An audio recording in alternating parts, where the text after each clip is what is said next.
In Hogwarts Legacy, we meet a ton of interesting characters, from students to the headmasters to random NPCs scattered throughout the Highlands.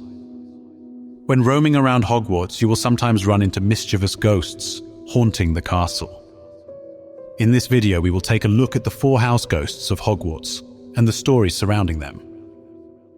In the wizarding world of Harry Potter, ghosts are not just the stuff of legend.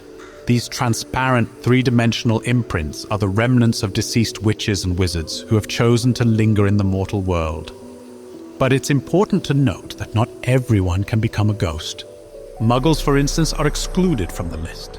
And while all magical folk have the ability to return as ghosts, the wise ones choose not to. It is only those with unfinished business who refuse to move on, whether it be fear, guilt, regrets, or an attachment to the material world. However, those who do choose to come back quickly realize it's not exactly a life of luxury. They are limited in their experiences, unable to feel physical pleasure, eat, or learn anything new. And because their knowledge and outlook remain at the same level as when they died, they can be quite dull company. They can hold on to resentments, even after several centuries.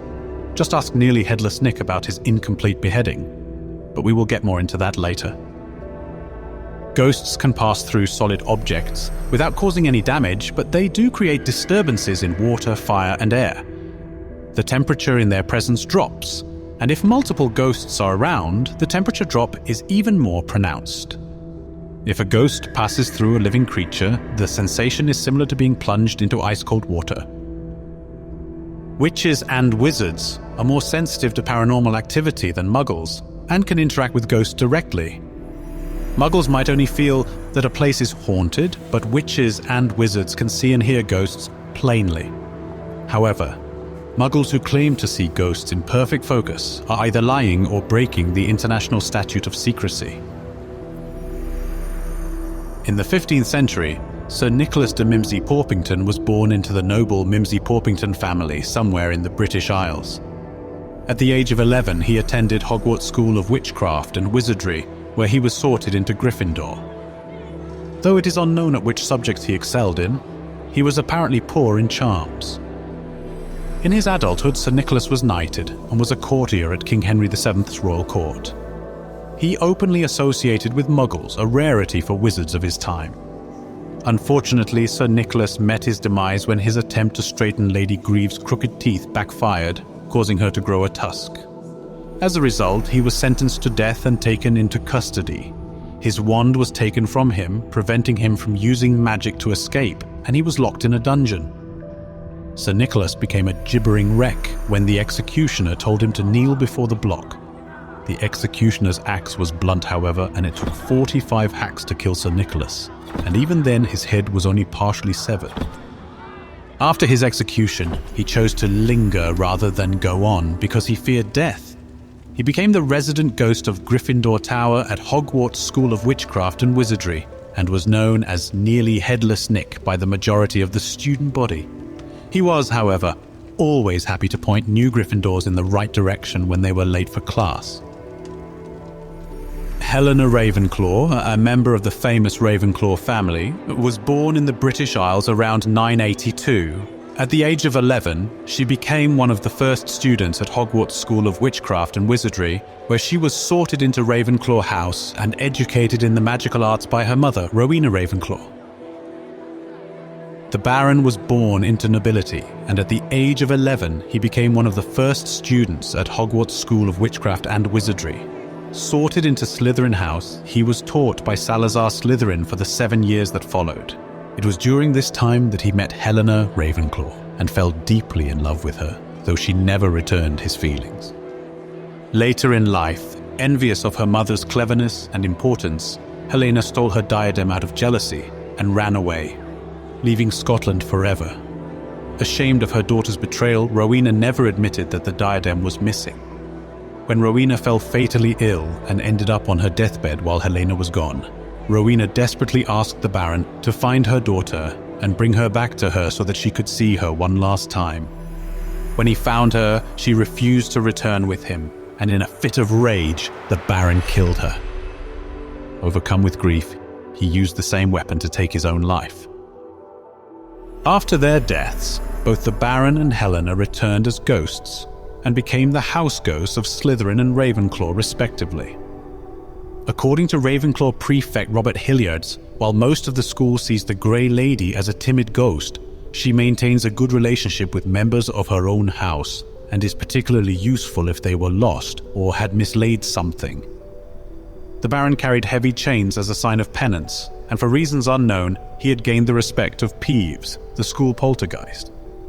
Despite his violent and dangerous nature, the Baron was remorseful and spent his afterlife groaning and clanking in the astronomy tower. He had also frightened a young Slytherin student in the Slytherin common room on many occasions. As a young boy, the Fat Friar was fortunate enough to be accepted into the prestigious Hogwarts School of Witchcraft and Wizardry, where he was sorted into the Hufflepuff house and received 7 years of magical instruction from none other than Helga Hufflepuff herself. Later in life, he joined a mendicant religious order, dedicating his time to begging for charity, though his love of food and drink was apparent due to his large size. Unfortunately, his kind nature led to his execution when senior churchmen became suspicious of his ability to cure illnesses by merely poking peasants with a stick, and his tendency to pull rabbits out of the communion cup. However, the Fat Friar returned to Hogwarts as a ghost after his death and became the house ghost of Hufflepuff House.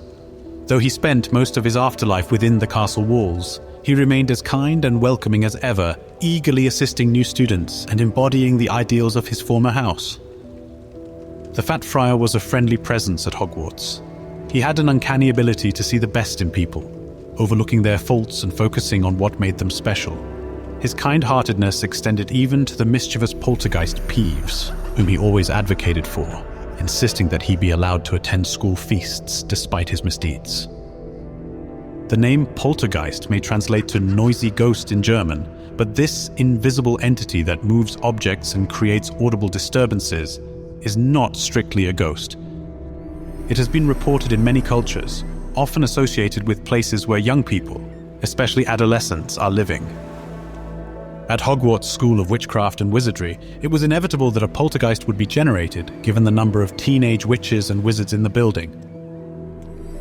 Peeves is the most notorious and troublesome poltergeist in British history. Unlike most poltergeists, Peeves has a physical form, but he can become invisible at will. His appearance reflects his nature, a seamless blend of humor and malice. Despite his fondness among some students and teachers, Peeves is incurably disruptive, often causing deliberate messes throughout the castle. Many caretakers have attempted to remove him from the premises, but all have failed. The most disastrous attempt was made in 1876 by caretaker Rancorous Carp, who designed an elaborate trap reinforced by various containment charms to drop over Peeves once he was in place. However, Peeves broke through the giant bell jar and threatened the castle with an assortment of weapons. After a 3-day standoff, a contract was signed allowing Peeves additional privileges, including a weekly swim in the boys' toilets and first refusal on stale bread from the kitchen for throwing purposes. Despite his mischievous nature, Peeves does recognize authority to some extent, agreeing to stay out of teachers' classrooms while they teach. He has also shown an affinity for rare students, notably Fred and George Weasley. Though Peeves adds a certain zest to school life, he remains the most ill-disciplined inhabitant of Hogwarts. Personally, I think the ghosts of Hogwarts are an essential part of the castle and its ambience, so much that I find it a shame that they were excluded for a majority of the Harry Potter films. With such a strong entrance in the first movie, there were a lot of fun and interesting encounters to be had, and the exclusion of Peeves makes me sad until this day. Sadly, there's not much to do about that now that the series' last installment came out in 2011. Either way, having them back in Hogwarts Legacy is a treat, and having just met the Headless Hunt myself, as well as having been told on by Peeves, I'm very happy to see their stories being involved in the game stories. We hope you enjoyed this look into the world of Hogwarts and its ghostly inhabitants. Don't forget, we're always looking for new and exciting topics to explore. So if you have a suggestion, leave us a comment below. Thank you for watching, and until next time.